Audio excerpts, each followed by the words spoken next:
Today's show is sponsored by Janus Henderson Investors. In an environment where allocators face more questions than answers, having a trusted partner is critical. Janus Henderson Investors is committed to building partnerships with institutional investors based on collaboration, insights, and transparency. With 26 offices and 350 investment professionals worldwide, Janus Henderson has the scale to offer a global perspective across equities, fixed income, and alternatives, and the depth to offer local expertise and support for clients. To learn more about partnering with Janus Henderson, visit janushenderson.com/institutional. Today's show is also brought to you by NASDAQ Asset Owner Solutions. NASDAQ's Asset Owner Solutions unites the most comprehensive institutional data from eVestment with multi-asset class portfolio analytics and services from Solovis to empower the world's asset owners to make better decisions throughout the investment lifecycle. Across strategic planning, researching new investments, portfolio monitoring, and keeping stakeholders informed. See why over 1,000 asset owners and allocators around the world rely on NASDAQ's comprehensive data, award-winning technology, and expert services for managing their portfolios. Visit nasdaq.com/asset owner solutions for more information.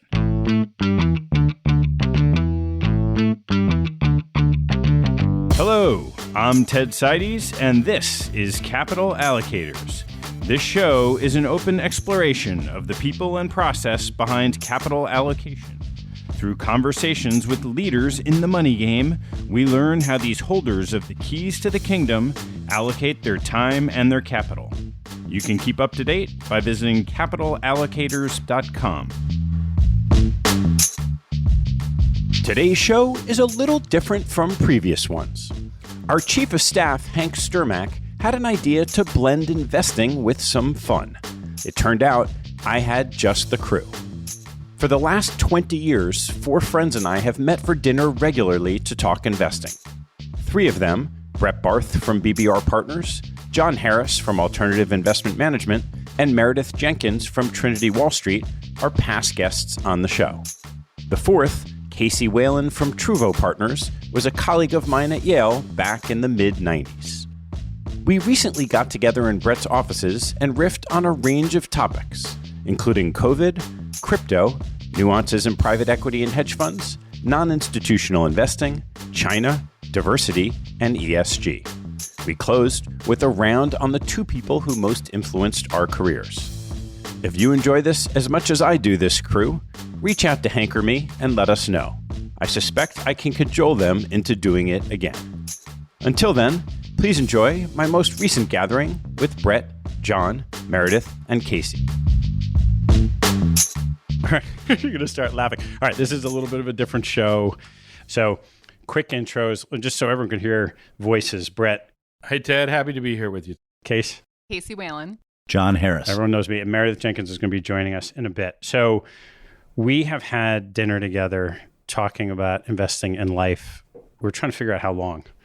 Brett thinks I think it was it's 20 years. 2001. 2001, I think it's after I started Projet. That was like a 102. So let's call it 20 years. And that was around the time, Brett, you and I met, Projet and Jon and I met. Case and I have known each other for 25 years. Yes. Since Yale. Meredith and you. 28 years. We started Goldman in 93. She and I were business school together. So suffice to say, we've known each other a long time, I guess. This is the first time we've seen each other since COVID. Yes. Yes. Yeah. So how's life been? Casey? Surviving. Good. Come on. No, it's been good. I mean, listen, like a lot of people are really suffering. So we've been, all things considered, we've been good. Stressful, but good. No, I absolutely agree. We're all very fortunate and just happy to have happy and a healthy family and markets that just keep going up. This is so PC. All right. Like anything interesting to talk about? I hosted a pod of 5, 10-year-old boys. So that was a life lesson during COVID. What lessons did you learn? Lots about boys and men. Didn't know before. Anything useful? Offline. Oh, sorry. Ted asked the questions right here. No, I don't ask the questions. Based on that information, are you interviewing male portfolio managers any differently? Oh, that's a good question. I think one thing I have learned is when you're talking to boys, you shouldn't make like contact with them. So maybe we need to do more Ted used to do the running and stuff in interviewing, so maybe we should consider doing more of that. I am definitely not doing any running with portfolio managers while I interview them. I have a new artificial hip, so I'm definitely not doing any running. Did you get a hip replacement? I did. You're not that old. Price of titanium has gone up since then, so it's been a very profitable investment. Value investment for you. Has it been? Nice. It's been great. It feels perfect, but it's everything else around it that hurts. Is there a secondary market for hips? That's a great question. Is that like one of those they cut your kidney out when you go to the bar? Oh my God. Thing? Here, can you create Which bars are you going to? Here's a question. It's like the old Can we create an an NFT of your hip replacement so we can trade it without you having to give it up? I'd be up for that. All right. Crypto. You guys doing anything crypto? Agnostic. What does that mean? What does it mean? I think of crypto as a commodity like gold. And I have a very hard time, or we as a firm have a very hard time investing in anything where the only investment case is that someone will pay more in the future than you do today. That doesn't mean there's not a role for it, but I don't believe in investing in something where the only way to evaluate it is based on what someone else may or may not pay in the future. So what do you think of like the Chris Dixon case that the best asset to own over the last 20 years was domain names? That if you bought pizza.com 20 years ago and held it because more people came into the ecosystem, it became worth a lot more. I think there's a very different use case, right? Yeah. Domain names have a very practical purpose that has a lot of utility to someone who wants to sell pizza. Definitely more like the blockchain aspect of it, which is definitely interesting and adaptive to many different areas, like even in healthcare and COVID. But I think we agree we don't want to put our head in the sand because people are actually using it to actually transact. And so it's important to pay attention to what's going on. But I think that we liken it the way Brett's describing it, kind of like gold. It's this, what people view it at any point in time as being valued, but it's hard to underpin an actual value to it. And it can't really be used like currency in terms of, there's lots of things you can do with the currency, with the government in terms of more supply, less supply. You can't really do that. We have done a decent amount of investing, including venture investing, in blockchain and DeFi. So notwithstanding the fact that by the way, we're not bearish on Bitcoin. We're just not bullish on Bitcoin. We're just agnostic because who knows where the thing should trade from a price perspective. But the fact that we're still trading stocks through DTC and settling 2 days later, and it still takes weeks and lawyers to settle loan trades is absurd, right? And so the fact that we need better technology to be able to transact and to be able to do it in a more decentralized way makes complete sense. So we're totally in favor of the technology and think that's going to be revolutionary and want to be invested in it. Yeah, I think that the opportunity is you guys were referring to is the toll booth, the picks and shovels.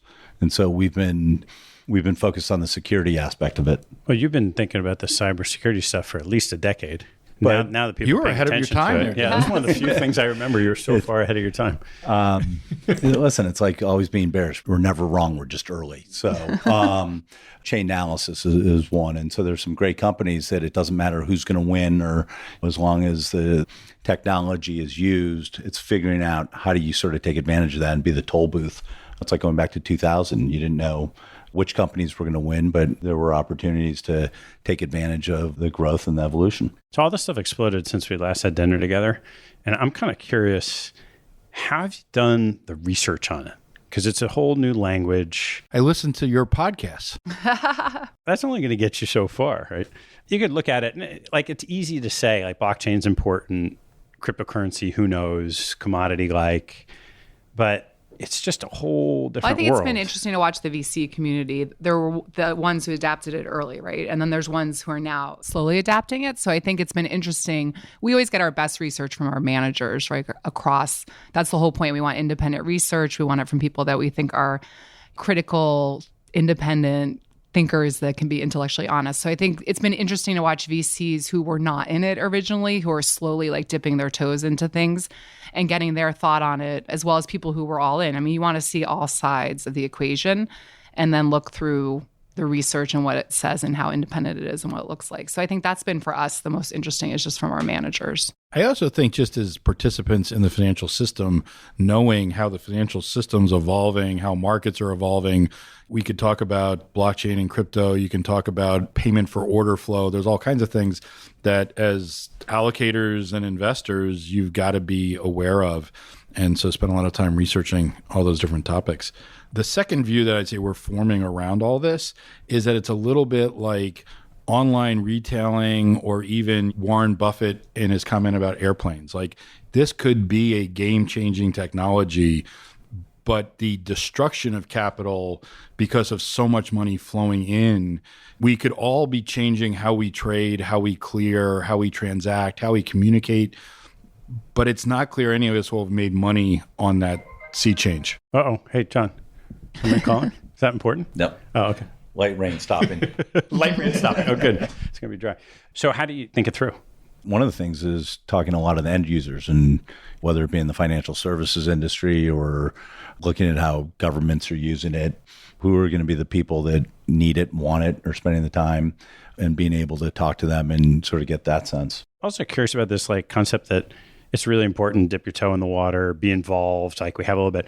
How do you take it from there to more or not more? I think that dipping your toe, we learned this in our early days at Yale, is that when you dip your toe in, when you're invested in something, you just learn more. You pay more attention, you live it and breathe it, right? The ups and the downs. And so for me, and I think by being invested in it, you then get greater conviction if there is a big dislocation to go in big, if that's the right thing to do at the time, or just stay away from it based on your experience. So I think you learn a lot more.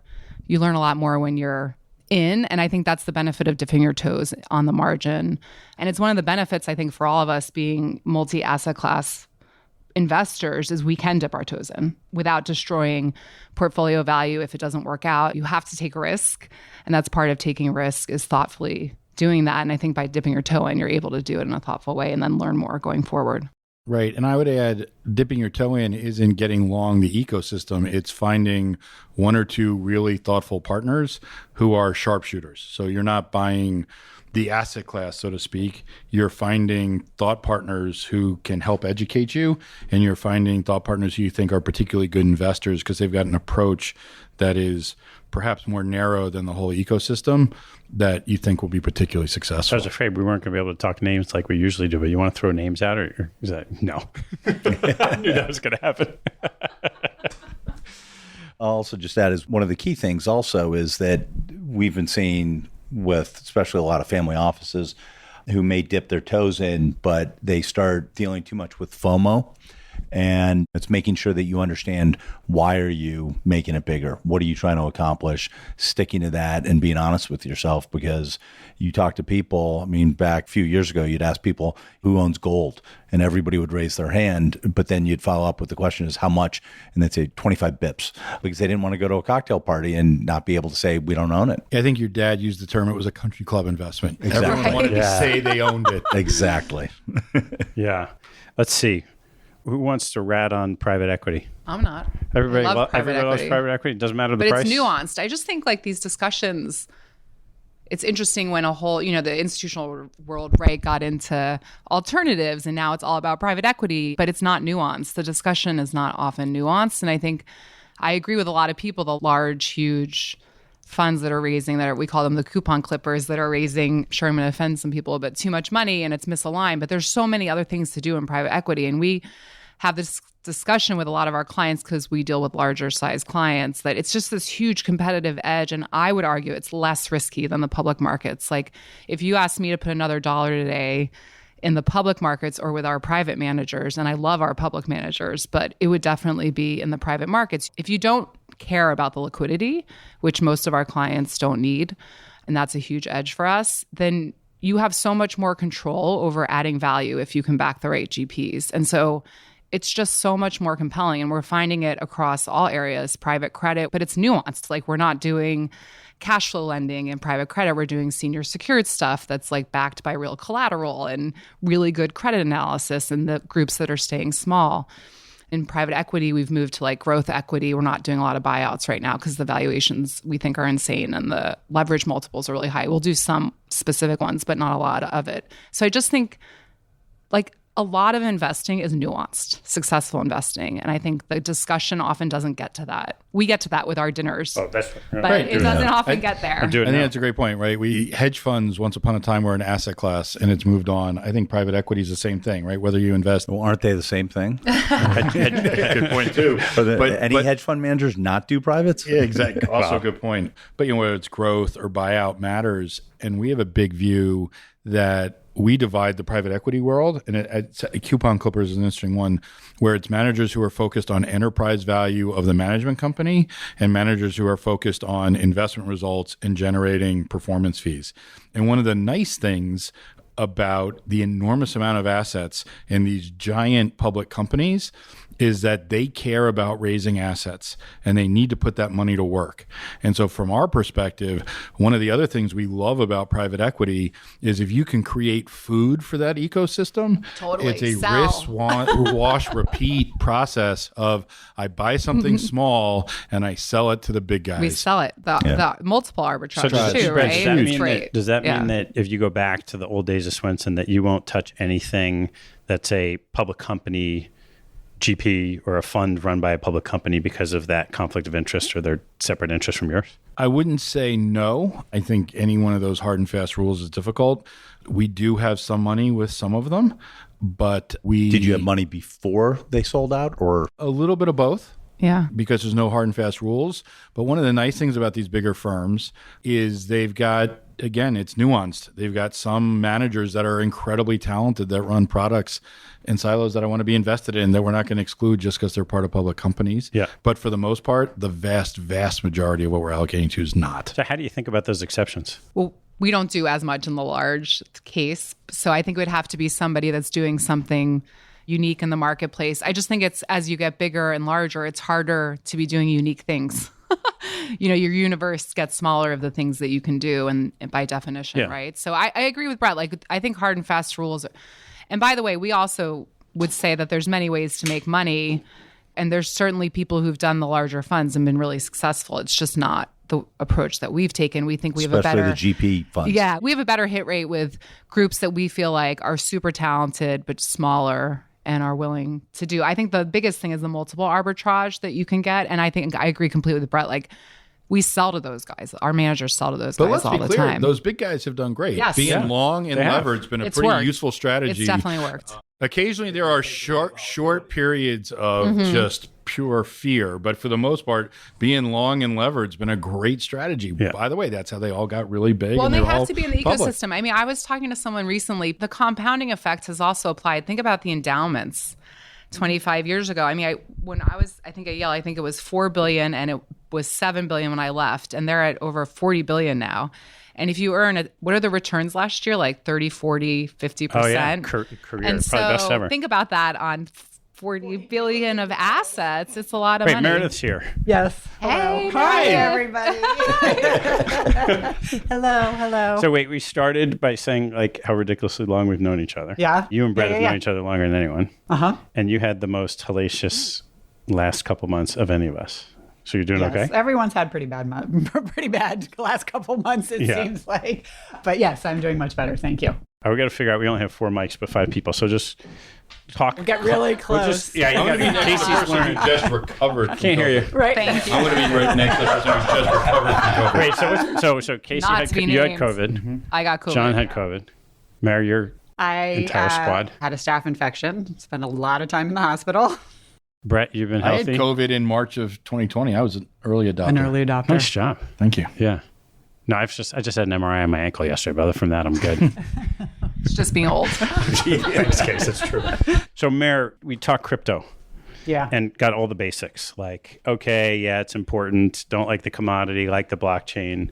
Anything interesting to talk about? I would agree on the blockchain bit. And we're trying to do everything we can to be educated about it. But I think it is like a couple other things that either you guys have already talked about or we'll talk about. It is the beneficiary of just ridiculous, crazy liquidity in the world. And I don't get where the fundamental value is right now. I so desperately want to take the other side. I can't really, because I can't like justify what the price of Bitcoin is, but it's easier to talk about cash flow generative assets. Mm-hmm. It's just easier to talk about, we can underwrite this thing at 10 times, 12 times than it is the behavior and psychology that anything in the public markets is part of. Because I'm so tempted to say, okay, I get it. I have no idea what the price of Bitcoin is either, but I don't know what the price of any of these late stage tech companies that aren't making money is. But I also feel like it's also our vantage point. So if a family comes to us and wants to do something like gold or crypto, that's one thing, but we're fiduciaries. So we have to I always say we have to hang our hat on being able to evaluate why we're doing, is it fundamental value, and have kind of a framework around it. And I just think it's crypto in that regard. We don't want to put our heads in the sand. Like to Meredith's earlier point, we want to learn about it and be educated and understand, and obviously all the technology around it. But we also are fiduciaries. And so you can look back and say it was this great investment, but what was the framework for making that decision back then? So I'd say the same. Do you invest in any macro funds then? Because... No. Oh, okay. Well, that's consistent. No, but I'm going to disagree with your comment. I'm going to disagree with your comment that we can only invest in things that are cash flow generative. I wasn't saying that. I was saying that's easier. It's an easier framework to underwrite. I'm going to disagree with that too, because we do, and all of us do, lots of growth investing, venture capital investing, and I think of all the biotech stuff we do. But you can sit across the table from a portfolio manager who can explain the science, why this is going to be a product or a drug that's going to work, what the total addressable market is, what the reimbursement scheme is going to look like, and why it should ultimately be worth X. You can sit across from a venture capitalist investing in hot new apps, and they can talk about what the revenue model could be, what the addressable market is, how fast you can grow, but you can't apply that to everything. Yeah, that's true. And if you could explain why XYZ technology was going to be successful in a comprehensive and convincing way, and what the revenue model is going to look like and where it's going to grow to, then you could figure out, do I want to pay price X or price Y for it? I would just add too, I think it's okay to say that there could be people making in the future, there's obviously people in the past, making lots of money off crypto. We're not saying, to Brett's earlier point about being agnostic, we're not saying that's not going to happen. We're just saying I think that we have better ideas that have more of a framework around them for success that we can put in the portfolios today that earn really compelling returns. Okay, can you share what those are? Yeah, wait, so we're going to get that in a second. I've said this to you before too. I think other people can make money that way. I don't think I can, and I don't think I can confidently explain to someone if I did, why I did. And so that's why I can't. What is a repeatable process? Right. And there's a lot of people out there. You look at all the managers that launched last April 1st in the public markets who all did well and are all convinced that they're geniuses. Yeah. And at the end of the day, you got to really be honest with yourself and figure out, where was I right?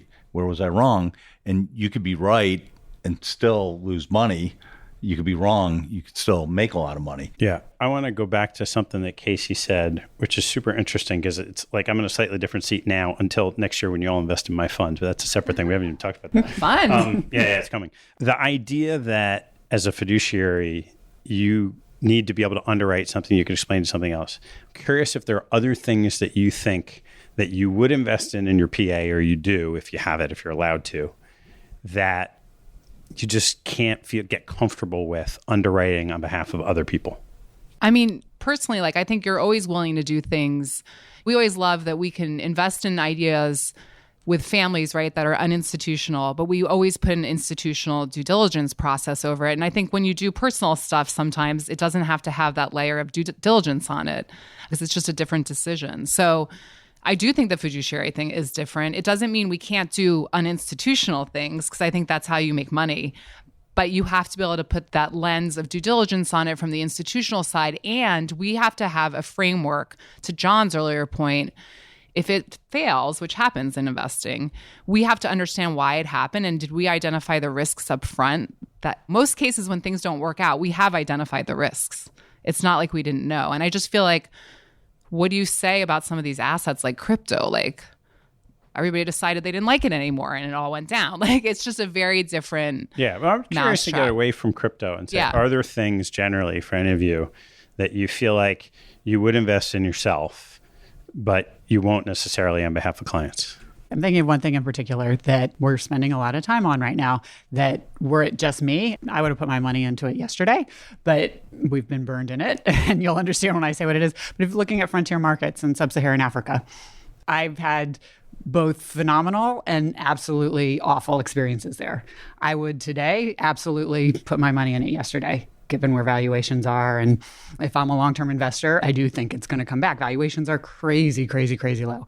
We're going to spend a lot more time on it to think about it from an institutional perspective. When I think about markets or investments we won't make, I think they fall into a couple categories, but the two big ones would be, is it morally wrong? And I think things are nuanced, right? We've done some life settlements in the past, but there's a lot of life settlements managers we wouldn't invest in because they're unsavory. We actually, back to esoteric investments and Casey's comment, like we really like litigation finance, but only certain pockets of it because some of it's really unsavory.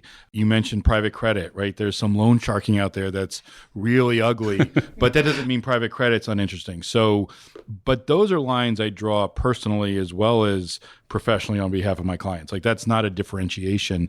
And we do, all the professionals here invest alongside the clients, and that's where 99% of the money goes. The other reason you don't make an investment is it might fail because even though you underwrote it well, just the investment doesn't work out. But if it fails for some operational issue, that's sort of unacceptable. Yep. And I would say there are times where just in our travels, we have friends, we have colleagues who you know are really smart, they're really talented, and what they don't have is infrastructure or guardrails or sufficient protection. And so if you ask me where I occasionally would make a personal investment that I wouldn't on behalf of clients, it's the operational side, because the risk of failure is extremely high because it's two guys in a garage. We use terms like not ready for prime time, but you just have a good sense that this guy or gal's just really talented and knows what they're doing and is a relationship that you care about and want to be helpful and back them, but it's just not ready for clients. Yeah, I mean, we invest in 3 sleeves with outside partners. If something doesn't fit into that and that's not what they're expecting, there's things that we do. There's things that we've taken to people and said, hey, we're doing this, doesn't fit this. You may want to take a look at it. Here's why we like it. Here's why we don't like it. And they end up doing it directly. So we'll look at A to Z, but we always make sure that what we've told our outside partners is going in. That's what's going in. I love these situations. I had one recently, I think I floated it by all of you, which is private equity in Venezuela. So this is a good buddy of mine from business school. He's a fantastic guy who's had a fund. I think he raised, I don't know, I could probably say, he probably couldn't, but probably 100 million or something like that 2 or 3 years ago, on the premise that they had hit bottom and maybe he'll come out. And it didn't work out the way he thought, but he still tripled his money in a year and a half. And now they're raising another fund. And what was interesting was I shared it with, I don't know, 8, 10 friends. And most of them said, that's probably the kind of thing that's going to make a fortune. There's no way I could touch it. There were 2 who said, oh, I haven't heard anything about that. Let me dive in. Without saying the names, they run endowments that are thought of as being different, like a little more towards the direct investment end, a little more like, hey, we'll do different things. There's a lot I don't know about Venezuela, but it is this kind of like the old Africa, Miles Moreland, Blakeney days of like they're buying staples at 2 to 4 times. And if it holds water, and the premise is that it's a dollarized economy now, so they're transacting in dollars. You don't have the currency risk for some of these businesses. We've been long Venezuela through an indirect play on sovereign bonds for 3+ years. And the underwriting has been perfect. And we've made no money. And so I'm happy to talk to you at length about Venezuela. Or maybe we've just been in the right church, wrong pew, because we should be with your friend in Venezuela. We had assets taken away from us with Crystal X years ago. So that's the investment we have is post that in the nationalization claim behind Crystal X. And, you know, we've got a U.S. court that says we own Citgo now too. But I think it's a good lesson. But it doesn't help me because you can't even trade the bonds and you can't, with the sanctions, you can't settle it. That raises the issue. And I think this also is a little bit of a segue to today's market of there are some dives that are just a very high degree of difficulty. And so whether it's sub-Saharan Africa, private credit, there's just a lot of different things that can go wrong. And so now what we have to do is try to underwrite more and more things that can go wrong to try and generate sufficiently attractive returns to do that. In Venezuela, things can go wrong. In sub-Saharan Africa, things can go wrong that you didn't even occur to you to underwrite when you made the investment. For sure. But can't you also think about that as you would any individual venture investment? So things can go wrong. Your assets can get taken away from us, and that's a real risk, and you could probability weight that. But you also have staples, the most important businesses for the domestic economy, trading at like 2 or 3 times. And if it doesn't go to zero, you probably make a multiple of your money. And that's the thesis, simple thesis. With at least, you could say, good partners. The government is a partner that you don't want. But it's sort of like, how do you decide when to take that risk? It's a wild risk reward, and that it is.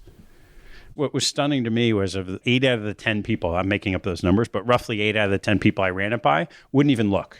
All right, so what's interesting? We love long-short equity, and we've loved it for like a while. And we decided probably 5 years ago to start migrating the whole portfolio, with the exception of maybe one manager, to non-US, just with this idea, again, that people kind of looked at us a little weird, but we said just inefficiency. Where is it less efficient? And then the fact that the talent was there. So in Europe and Asia, you now have enough of a bench of talent with still, we would argue, inefficient markets. And so we always think even managers like in Europe, we do really well in Europe long short. Like, it's just a great market if you have great managers. And what we found after 2008 too is with managers, I felt like a huge amount of the US managers who had been very successful just kind of put their head in the sand, said, we're long short, we're fundamental, that's what we do, we're just going to like stick with it. And what we found is the managers that are more willing to stay in their lane but kind of be focused on self-improvement, I guess, for lack of a better word, and almost iterate the way that they approach things, whether it's through more data, more factor analysis, whatever it is, a lot of it's data, but still stay in their lane. But this concept of like self-improvement, we found that really differentiates very simplistically, like another qualitative thing. And big or small? Europe in particular, everyone's pretty small in Asia. I mean, there's a lot to do in Europe and small and mid-cap, I think. The managers that we're with probably have a mix of like one of our best ones, which I will name one because everyone probably knows them already, I think he's probably one of the best examples of self-improvement and he's not running it anymore, but Nikolai Tangent at AKO. And I think, Patrick and Gorm now are doing it, but they're just constantly looking at how they improve things, but they've stayed in their lanes. It's pretty cool to see. I don't know if you see it on LinkedIn, like what Nikolai is posting. Yeah. And how he's like trying to change the culture of the sovereign wealth funds. Yeah, cool. I mean, it's impressive. And I think when Nikolai left, then COVID happened and they were phenomenal. I mean, I just think it speaks to the process and also this idea of like self-improvement, but then also dealing in a marketplace that I think is less efficient. How do you think about structure of long short, shorting, and the fact that all the assets and the guys who seem to continue to generate returns are the big platforms? Yeah, I mean, again, so this is just how we invest, and it's not a commentary on those guys have been successful. I find them very difficult to underwrite in my seat because I can't get the information that I need to make a decision. And again, it gets back to this, I'm not trying to hide behind it. It's just we are fiduciaries, so how do we make decisions? Yeah. So I feel like, again, we inherit those often in portfolios and we'll incorporate them as best we can into the risk frameworks so that we understand it for families. But what we really focus on is more where there's fundamental long-short value. And because of that, we've gone outside the U.S. Yeah, I'd say similar to Casey, we've been heavily non-U.S., but even when we've been in U.S., it's for the most part been smaller managers, often sector-focused managers. Because it's been such an unloved asset class, we don't pay anywhere near rack rate fees. It's smaller managers. For us with families, it's also managers who've been much more focused on tax efficiency. And so our ability to generate really attractive after fee, after tax returns has actually improved in this asset class. And I think one of the key things is the change in the structure from monthly liquidity, quarterly liquidity. You obviously are seeing a lot more gates which give these managers the opportunity to not worry about, am I going to get a slew of redemptions? And I can actually hold, I can buy. And, we see a lot of managers where the most money they make is during drawdowns. They're able to back up the truck. Also, I think that, with volatility, people hate shorting, and everybody's so focused on finding the privates now. Shorting's going to matter. And you saw that for about a 59-day period in February and March last year when the market was down 20. Did you stick with those same short guys in January, February, March of 21? Some. But, you also think about if COVID had hit in January, if it had really sort of broken, that any manager with quarterly liquidity that had 75-day notice or 60-day notice many would have had a run on the bank with redemptions because of the fact that, say, March 10th, nobody could get out for the end of the first quarter. And by the time that you had the second quarter redemptions for those people with quarterly redemptions, the market had already recovered. People were a little bit more willing to let things run. So just going back to structure, I think structure really matters. Gates, I think, have been very helpful to managers being able to think long term. Yeah, I actually think COVID was interesting both for the public equities and the long short guys. The drawdown rate happened so fast, but it was really severe. And so if you were a longer term oriented, even our long equity guys did a great job in terms of just saying, even if I project out 3 years of depressed earnings or 5 years of depressed earnings, these stocks are so cheap that I'm going to rotate my portfolio into these stocks that I've never been able to own before because of it. And I think that, again, gets to that underpinning of discipline and process around being able to make a decision during a very fast, crisis. And I remember with our clients, I always said to them, there's always going to be crises. They're always different. And there's always this line in columns of things you can't control. COVID, we can't control how long it's going to go on. We don't know the health stuff. There's a lot of unknowns.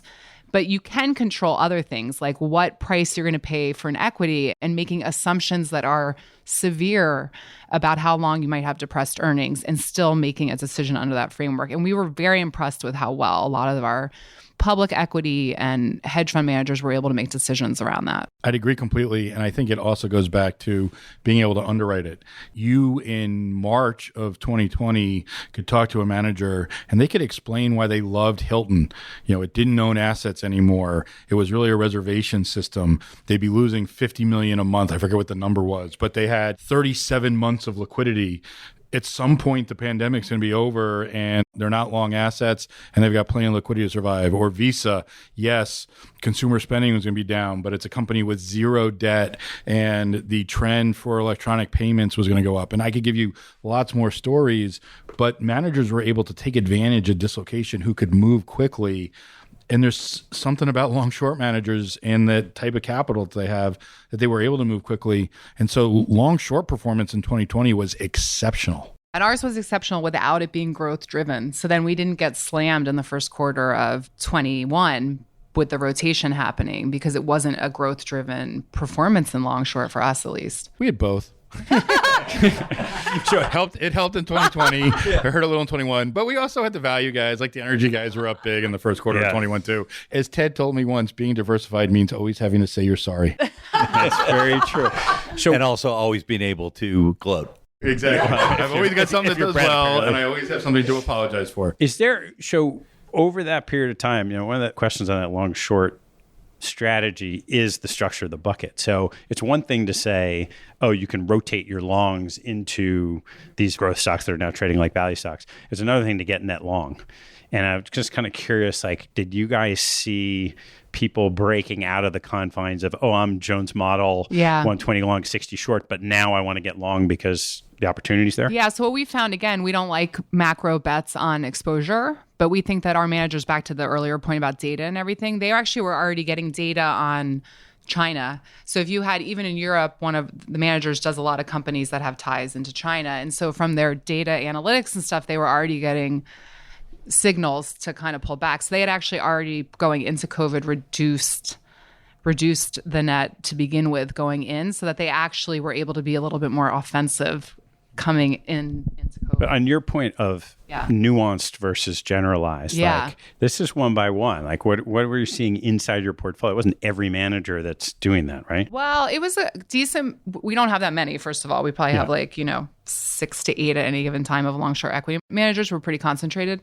So we have a big contingent that's Asia based. So they were getting that information. And then we have the ones in Europe who are also getting similar information. So I mean, it was interesting to meet with some of them even in October and November and December of 19, hearing kind of the data coming in from China on stuff slowing down and going on that then kind of gets, and it wasn't a macro call. It was actually a real call on data and what they thought earnings were going to start getting impacted into it. And in addition to being able to give existing managers more money, I would say by being close to those managers and being good partners with those managers, there were a number of situations over 2020 where you got the phone call and said, I need a lead investor.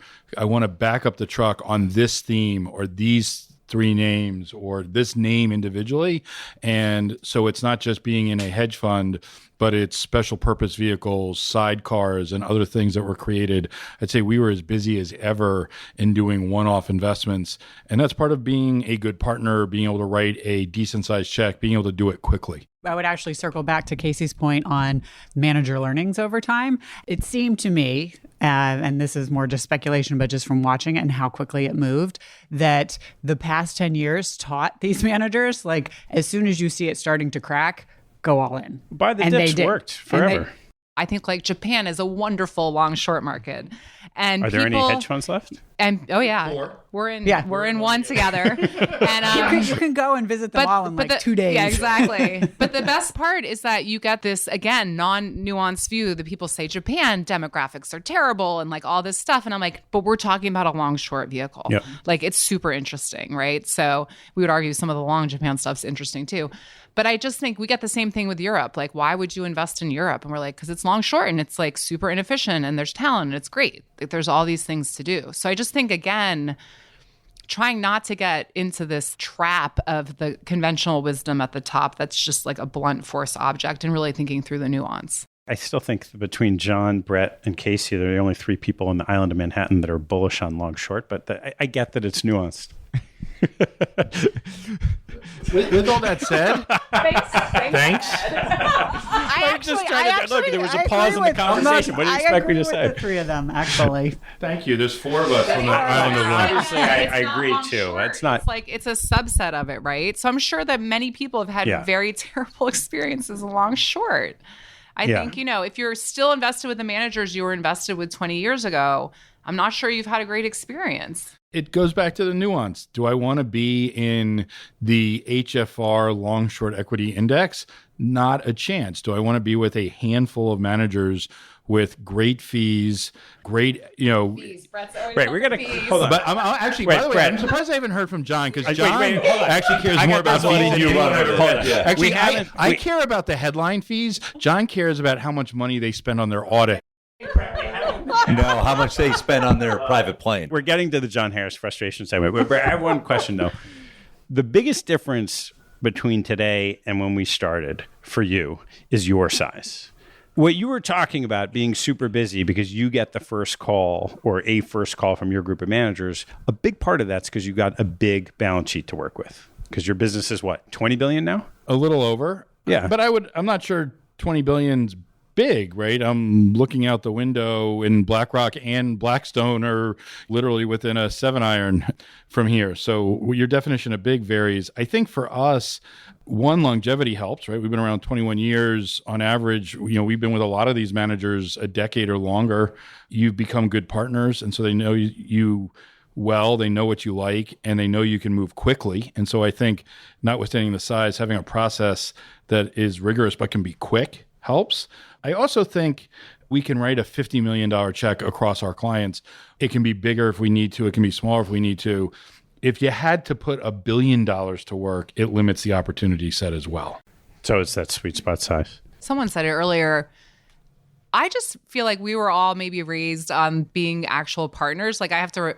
When I talk to some of our teams, sometimes we talk about the fact like it is a limited partnership and you're supposed to be partners. And so whether it's operational due diligence or investment due diligence, we approach everything from a partnership way. So for example, on operational due diligence, we don't grade them.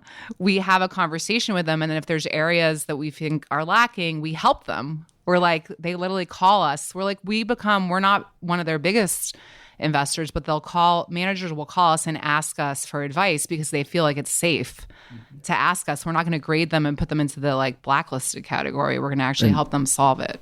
And that's key on the relationship. We always say, which is bolded and capitalized? Is it limited or is it partner? All joking aside, is that if they're screwing you over on nickeling and diming you here and there, there's a lot of money to be had. Do you want to be in bed with them? And I think that having that partnership and, being able to write the check, being able to move quickly, being able to bring industry expertise as we try and do, that's who they're looking to do the deals with and to be able to take advantage of that. So, Jon, there's probably two things you're best known for in this group. One is having the most ridiculous network of anybody. And the second is always being super frustrated about something that's bothering you in the industry. And maybe also the third is being the early warning on cybersecurity. So what's keeping you up at night? One thing that's been frustrating for me is just the whole COVID and the attitude of it's all or none. You don't wear a mask or you lock down. There's so much that we could do, and seeing some of the behavior over the last year and a half has really bothered me in the sense of how hard is it just to do something to keep other people safe. So that's a whole full book on that. What's bothering me, what's frustrating me, I don't know if it's frustrating me, but what's concerning me is I think we're asleep at the wheel on a number of things. I think the China relationship, there's a great book called The Kill Chain, which talks about basically over the last 20 years what the Chinese have done with their military, their ability to pivot, their ability to, if something's not working, stop and change. For example, you look at our F-35 fighter jets, our systems don't talk to each other. If you want to basically stop the F-35, you have to go to 100 congressmen and congresswomen and tell them, hey, listen, we got to cut jobs in your district because we're going to go this route. And we're spending a lot of time on that from an investment standpoint because the amount of money that's going to be going into this is going to be extraordinary. And you've already started seeing it. You see in China, basically, Byron Wien always said one of their greatest advantages was that they don't have Senate confirmation hearings. So they get the best and the brightest in their government, and they're able to do what they want, when they want it, and how they want it. They took their best and brightest, and they've been working on AI. They've been working on cybersecurity. Our best and brightest have been creating apps and games. Trading hedge fund strategies for Casey. Yeah, those are the second. Really the best and brightest are doing the apps. But we think that there's tremendous opportunity, and I think that it's frustrating that people aren't paying enough attention. And I think we're finally waking up on it. Cybersecurity has been something that has been as clear as it could be, and I think that we're really asleep at the wheel on it. So I want to adopt the Chinese policy that my teenage sons can only game for 1 hour a night, 3 nights a week. Three hours a week. We instituted it. So that should be 1 hour a night for 3 nights. So my wife, and we were not married the last time we got together, went nuts on this. Congratulations, buddy. Yes. I will accept that. Congratulations. Thank you. She's amazing. Adult beverage time. I know. She went nuts on the notion that, what's this going to mean for the competitiveness of maybe not our kids, but the next generation of kids in the U.S. If we all know that video games in general are bad. I mean, there are a couple of games that are strategic, but for the most part, there are a lot of games that are good. It's wild. I mean, no, but generally speaking, not the addictive social media stuff that they're all on. It's wild what China can do. All right, Mayor, we got to get you in here for a lot more. Yes, Ted. I'm here. Anyone have any questions for Meredith? You want me to I have to ask all the questions? I never have to ask all the questions. This is the other area that we didn't broach on yet, but we're getting passionate about, and I think it's super fun because the tide is changing, but conversations around diversity, women, people of color, that I think are it's been game changing, I think, in terms of the conversation. So I think this is an area I know Meredith's been focused on. Yeah. No, so what are you doing? What are you doing on the investment side? We're doing a variety of things. It's kind of we have kind of a responsible investment framework that we apply to the whole portfolio, and diversity and inclusion is one of the pillars. And we both look at it in the context of our managers and spending a ton of time with them in terms of what are they doing, taking, the first measure of what they look like right now, but what are they doing to change that going forward? What sort of connections do they need in terms of internship programs, how you build a pipeline of talent that is diverse and inclusive, and working with a lot of our peers similarly. So what have you found when you dove in? People are very open-minded to it. Do they know what to do about it? They are starting to. We are way past, in a great way, we are way past there's no pipeline. We'd love to have diversity and inclusion, but there's no pipeline. Like I would say even as recently as 3 years ago, when you would ask the managers, they would say, we've tried our best. There's no one will apply for the job. We tried. And the conversation is demonstrably different now. If I went into a meeting and with my partner, Jerome, and what's so great is when you work, our firm, which I love, is half men, half women. And you go in and it's actually Jerome asking the question, like, there's no women on this page. And they're like, I know we had this woman organically come up and be a partner. And the other issue now, and this gets back to being a partner and not grading people, but actually trying to engage in the conversation to help them. There's now so few women at the top that they're all getting taken away from firms, right, competitively. So it's an even bigger problem for people who've maybe even tried to do it. Yeah. And so I think we try to dialogue with them about sources of ways to get a better pipeline and work through it. And there is challenges with, if women don't see women at the senior level, it's hard to get them to join. So you have to actually give them reasons to join. So I think the dialogue is so demonstrably different. And I think people genuinely, there's always outliers, bad players, but I think genuinely want to fix it. And also now the data is telling you that it's better outcomes, the decision making. So I have a thesis about this that I want to run by you guys, which is that there are kind of two ways people are approaching this. One is, as you're describing, which is let's talk to the organizations, let's make this a long-term change. It's a long-term problem. It requires a long-term solution. But a lot of the response that I've seen from the people I talk to is, we're going to go invest in a diverse manager, a diverse-owned manager. And my contention all along is that's incredibly misguided, because the structure of the industry today was created based on the old norms, which paid no attention to that. So you can't actually, if you look at how new funds are formed, most of the time successful new funds are spun out of other established large funds of people that are generally seen as credible and successful in the industry. So you're not going to have a wave of today of new diverse funds just because people go and decide they want to try to invest in them. You need to be able to do that 10 years from now. Well, I think it depends where you're doing it. For example, the VC market, I think, is a very natural market. You need to put money in the hands of people to be able to move up. So there's so many amazing women entrepreneurs and women VC funds that are subscale, that can't get money, that are super impressive. There's a huge amount of them. It's not like they don't exist now. It's different when you get to hedge fund land. I think it's harder because that requires a different structure, mousetrap, operational background, cost. But when you're in like VC land, for example, you can have a $50 million fund, and there's a lot of back office, and there's. I mean, if you think about it, I'm sure the numbers are going to be off, but what are women, like 50% of the population, and it's 10% or higher. Actually, everyone's putting thumbs up. The educated population? Yeah, it's higher. college. Graduates? She's right. College graduates, law school graduates. I think it's less than 10% women in private equity in senior roles. That's an enormous. Yeah. No, people are paying a lot. And to Meredith's point, if you look at you can even go down to like MBA programs, where I think a lot of the MBA programs are 50 or higher women. So Wharton it makes just for the first time accepted more than 50%. Yeah, so it makes no sense that so many the of their talent schools is there. Not business, but so many like law, all these other professional schools went that way. Like that's the talent is there. And what I always say to people, I think it's also just the diversity of thought. The other issue that happens that we see is there's these pockets of money that you have to be majority owned by a woman, and I think that also just kind of is hurting the women who are leading firms but maybe had to take outside capital to get started because they're already at a disadvantage. Yeah. And then all of a sudden they get knocked out of the bucket versus just saying, why don't you just say women-led or minority-led or some other way to think about that so that those pockets of money still get to them and they don't get knocked out. So we've gone like an hour and no one's brought up climate issues. Brett just picks up the mic. Here we go. It's time to hear from the professor. Professor Barth. We've also made a lot of money on California carbon credits. Okay. Back to you got to look at esoteric investments. Been one of actually year to date one of our best investments. At the same time, actually, oil's been good this year.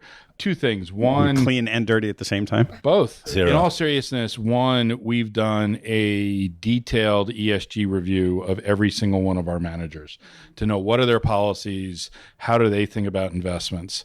We have become over time firm believers that doing good is not mutually exclusive. 20 years ago, SRI was, you want me to fight with one hand behind my back? I can't own tobacco companies and, alcohol companies. And now it's, if you don't have a sustainable business model, back to we invest in cash flows, you can't analyze what the cash flows are of a oil exploration and production company because I can't tell you what the terminal value is. Yeah. What is the value of a company that... John, hold on a second. John, care to share? You have to share with the whole class, John. Exactly. Go ahead. Right? And so I would say we are doing significantly less fossil fuel investing, having first of all, we've done very little public, a little bit on the private. On the private, it's been much more short duration and dislocation driven in 2020. But even that has really run its course and ended because they're hard to evaluate, right? We've talked a lot about investments that are hard to evaluate. I think evaluating fossil fuels is ever more difficult. That doesn't mean it's impossible, that there aren't certain investments in credit or shorter duration investments where you can take advantage of the dislocation. And doing good's important. I would also say it's important from a business perspective. A growing percentage of our clients, that's a significant percentage of our clients these days, care a lot about how their money's invested and with whom their money's invested and what it's invested in. And fossil fuels is probably at the very top of that list in terms of things people want to avoid. But I think avoiding it from a investment case has almost, if not, I don't want to say more value, but equivalent value. Yeah. Have you guys caught any blatant window dressing? Greenwashing in this case. I would actually say it's the polar opposite in that we've found a number of managers who've done less than they should have. They are uncomfortable in that situation because we and others have raised the issue.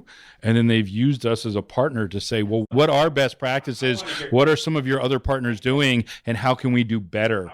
So I don't know what the opposite of greenwashing is. But what drove that? Was that because you caught them or because it's important to them? That was us saying, having, again, it's qualitative, not quantitative. Although we do have a score, it's a range, and we kid around. We call it the Rankinator, right? If I feel bad about it and you give it a low score, you get a score, but it's a pretty quantitative measure of qualitative feelings. Yeah, but when someone does poorly in the ESG Rankinator, you highlight that to them. You highlight that they're not getting fired over that, but they realize that they might someday. They realize that they might not be allocated to in the future because of it. And what we highlight is we obviously allocated to them and we like them. We'd like their business to be more successful and more sustainable. And therefore, they should be making changes to make sure that they can execute on our behalf even better going forward. And they should be making changes to do that. All right. So for the people who are looking at new managers, when I first asked, both Casey and Meredith started laughing very hard and nodding their heads that they had seen greenwashing. So I want those stories. Mer? Those are people we're not invested in. It's not fair of me to call them out. You don't have to call them out by name, but what does it look like when you're going and talk to them? What does that greenwashing look like? It looks like reams of paper and no one being able to actually speak to the philosophy. And Behind just it. sort of, we're able to check the boxes. Yeah, we have an ESG framework. Everyone looks at it when they look at, but then you sit down with the analyst to say, well, what about this business you're in? How did you think about the ethical issues there? And they can't describe it. I'd say it's a lot of lingo without a lot of substance. Yeah. And it tends to be a lot of glossy handouts. Yes.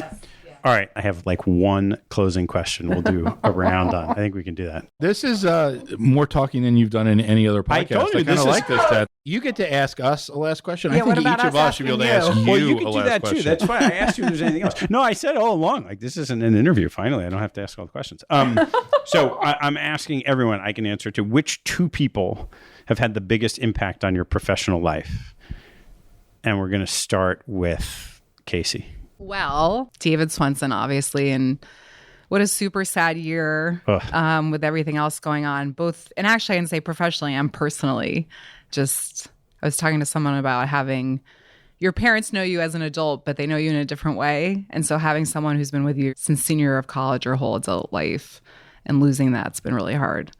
I've been really lucky to have mentors like across my career who've been really, instrumental, like Carol Einiger at Rockefeller. She was one of the first female partners on Wall Street, and being able to work with her and get confidence from her.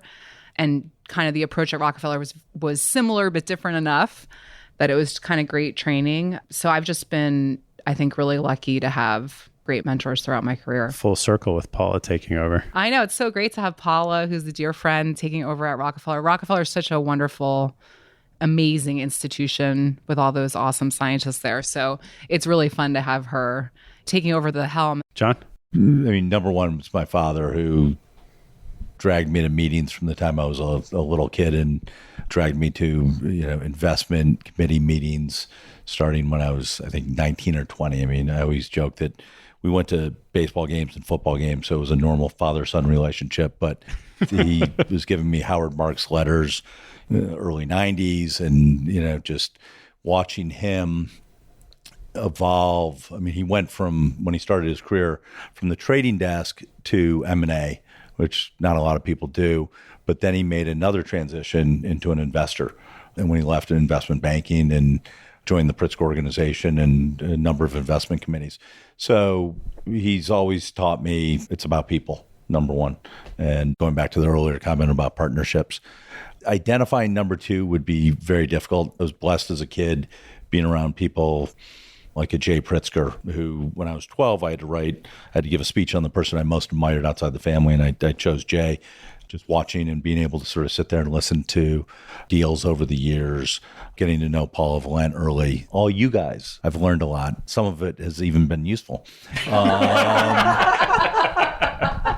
Eric Lundberg and others, Howard Marks. You only have two. I know. 2A, John's 2B, never been 2C, strong with math. 2D. Yeah. Nobody told me there was going to be math here. So they're all tied for number two. Brett? Professionally, I would say two people. First, I started my career similar to Meredith at Goldman Sachs. I lasted a little bit longer, and it was great to spend the first 7 years of my career at Goldman Sachs. Especially when I started, it was still private. It was still a partnership. You were working for people who were partners, and you saw how they conducted business. And from the partner who hired me to the handful of partners I worked for directly over those 7 years, I would say I think of investment personality, where people come up through the ranks and they take things they liked from different portfolio managers they work for, and they build their own personality. I would say I really built my business personality from just the incredible positive traits on how people interacted with their peers, how they interacted with junior professionals, how they interacted with clients from Goldman Sachs, but particularly the very small number of partners I worked for directly and hired me there. The second one, professionally, goes back to there's no such thing as good deals with bad partners, and it's all about partnership. I'm fortunate enough to be co-CEO with a partner who I've known 30 plus years. We were great friends from college. It was his idea to start this business 21, almost 22 years ago. You can name Evan if you want. I can name Evan. Nice if you actually said his name. My God. He's not. I'll name Evan. But, for those of you who know Evan, we're also polar opposite. Like, I'm the glass half empty guy. He's the glass half full guy. I'm the guy who can barely walk around the table, and he's the one doing, Ironman triathlons. He's the face guy. I'm Rupert the monkey boy in the back room. Like, we've been great partners for a long time. And I would say, just asking the question, what would Evan think about this, has me think about things differently all the time as well. Mer? I'm more like Jon. I've got more than two. I can count, but I do have more than two. I could be like Brett and say there are a few people I've worked for over the years who are great, because he actually did say more than two. And he didn't name his Goldman. Anyway, I was very fortunate to work for two very smart, really strong-willed, confident women in Deborah Fine and Ellen Schumann. Yeah. And both of those experiences were phenomenal. Learned different things from both of them, but just feel extremely fortunate to have worked for both of them in terms of the shape that they had on my career. And then I would say, having Kim as a partner for those 5 years that we were we're CIOs together, I learned so much from her on just it. It's so fun to see. Kim Lou. Approaching everything, approaching organization, approaching portfolios, approaching managers. I often think, what would Kim do here when I'm sort of trying to figure something out? Is it my turn? Yeah. Do I have to go? So this is a funny one for me because Casey knows this better than anyone. Like Casey and I started our career, we didn't work with that many people. So it wasn't like you had all these people at Goldman. There were only maybe a dozen people at Yale. And then you go to business school and next thing I know, I'm like starting a partnership. So it's funny. So David was like to all of us, like a father, like an incredible mentor. And I didn't really appreciate how much he impacted me in the subsequent years until he passed away, because I had a different kind of relationship with him after I left, and it was sort of here and there, and it would come and go, and he wasn't a consistent sort of source and mentor to me throughout my career. But then when he passed away, I had been fortunate that I have not had, up until this year, a lot of people that were near my day-to-day life pass away. And it was just like a massive blow. So you start to appreciate somebody like that, not just for what they did for me, but the impact he had, obviously on Yale, but like all the people. So like he and Dean teach a class of 15 kids a year or whatever, but you do it for 30 years, it's 450 kids. And they're all Yale alums. And you start to get these waves, but that was hugely impactful. I struggle a little bit with the second person because I didn't have like a second mentor that really was influential for me, but I've had so many people. There's like managers and portfolios or people that give you advice along the way. I have a question for you. Oh, okay. Can we ask him? Yeah. At the end? There's no rules. So now that you moved from obviously having multi-decade career on the allocator side, and now you're on this side. I don't even know what this side is. I don't even know what this side is, but you're obviously still in the flow of all the intellectual capital around investing. Yeah. What is the biggest shift you've made in your viewpoint on something? Like I think about all the philosophy we were raised on and underpinnings, a lot of came out in this conversation. What's the biggest kind of divergence from that where you've changed your kind of mindset on something? Yeah, I mean, this is kind of, I don't think the SEC will let me say much if that's what happens, but I always obviously view myself as an investment person, but this was just sort of when I created the vision statement for what we're doing, I said it's to learn, share, and implement the process of premier investors. I had said elite investors, but I decided elite, you can't even say that word anymore, I was told. So it's premier investors. But the concept was the same.